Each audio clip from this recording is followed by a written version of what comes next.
Market का मंत्री फिर एक नए अंदाज में आप सभी का स्वागत करता है। यहाँ पर जान लेते हैं आज विदेशी बाजारों से कैसे क्या संकेत आते हुए देखने को मिल रहे हैं, हमारे बाजार के लिए क्या स्ट्रेटेजी अपनानी चाहिए। तो देखिए, सबसे पहले यूएस मार्केट को देखें तो डाउ लगभग 336 अंक की गिरावट के साथ क्लोजिंग देता हुआ नजर आया है। नेस्डेक की बात करें तो देखिए, नेस्डेक में इतनी बड़ी गिरावट नहीं देखने को मिली, पर दिन भर बाजार वॉलेटिलिटी बराह में देखने को मिला और लगभग 22 अंक की गिरावट के साथ नेस्डेक क्लोजिंग देता हुआ नजर आया। S&P 500 बिल्कुल फ्लैट कारोबार कर रहा था, पर लास्ट में एक हल्की गिरावट के साथ यानी कि 0.64% की गिरावट के साथ S&P 500 क्लोजिंग देता हुआ नजर आया है।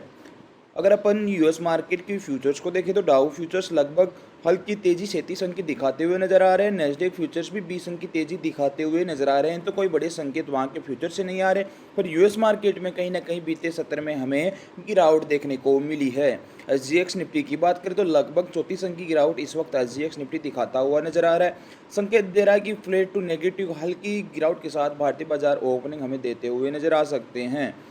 वहीं यूरोपियन मार्केट की बात करें तो FTSE CAC और डेक्स देखिए, तीनों ही बाजारों में इंडाइसेस में हमें हल्की गिरावट के साथ कारोबार होता हुआ देखने को मिला, पर जापान की बाजार आधे प्रतिशत से ज़्यादा की तेजी दिखाते हुए नजर आए।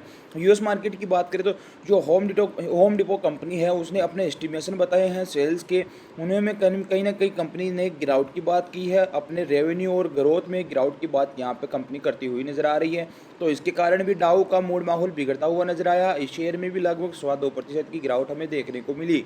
साथ ही मैं आपको बताना चाहता हूं कि अप्रैल का जो रिटेल सेल्स का डाटा था वो आता हुआ नजर आया, जो वीकर देन एक्सपेक्टेड आता हुआ नजर आया, यानी कि जो सोच थी, जो अनुमान था, उससे भी कमज़ोर डेटा आते हुए नजर आया। तो यूएस मार्केट में ये भी एक बड़ा ट्रिगर था मूड माहौल बिगाड़ने का।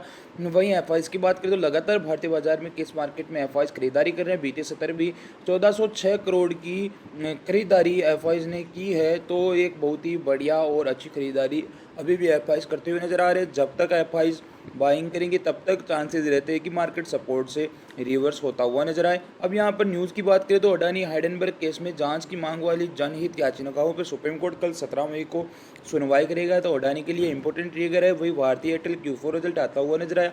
मार्च तिमाही में 50% बढ़ा है प्रॉफिट। वहीं कंपनी ₹4 का डिविडेंड शेयर के अनुसार ऐलान करती हुई नजर आई है।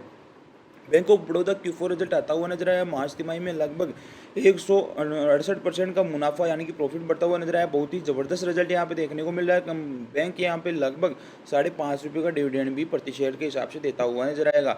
भारतीय बाजार की बात करें तो देखिए, गिरावट जोरदार हमें लास्ट में देखने को मिली है, तो इसका मतलब है कि कहीं ना कहीं हमें गिरावट के संकेत तो नज़र आ रहे हैं। तो देखिए, हम कॉल साइड की पोजीशन देखिए, यहाँ पर रेजिस्टेंस जोन्स है, तो यहाँ तक अगर मार्केट आता है तो हम शॉर्ट साइड की में जाने की कोशिश करेंगे। टारगेट हमारे कल के डे के लो रहेंगे, अगर वो टूटते हैं तो लगभग मार्केट यहाँ तक आता हुआ आपको नज़र आ सकता है, लगभग 18,195 के लेवल के आसपास। अगर मार्केट गैप अप के साथ ही इनको निकाल दे, जो कंडीशन बहुत ही रेयर है, तो यहाँ पे आपके लिए 530 तक के टारगेट आपको देखने को मिल सकते हैं। पर देखिए, गैप डाउन अगर मिल जाता है तो इमीडिएट पोजीशंस मत बनाइएगा। या तो मार्केट यहाँ पर कंसोलिडेट करके नीचे आए, या गैप डाउन मिलता है तो आपको गैप डाउन के बाद चांसेस है मार्केट ऊपर आता हुआ नजर आए, तो या तो आप ऊपर की पोजीशंस बना सकते हैं हायर हाई के फॉर्मेशन पे, या मार्केट यहाँ पर आकर फिर वीकनेस फोरकास्ट करे तो हम कोट साइड की पोजीशंस में जा सकते हैं। 18,200 तक के टारगेट मिलते हुए नजर आ सकते हैं।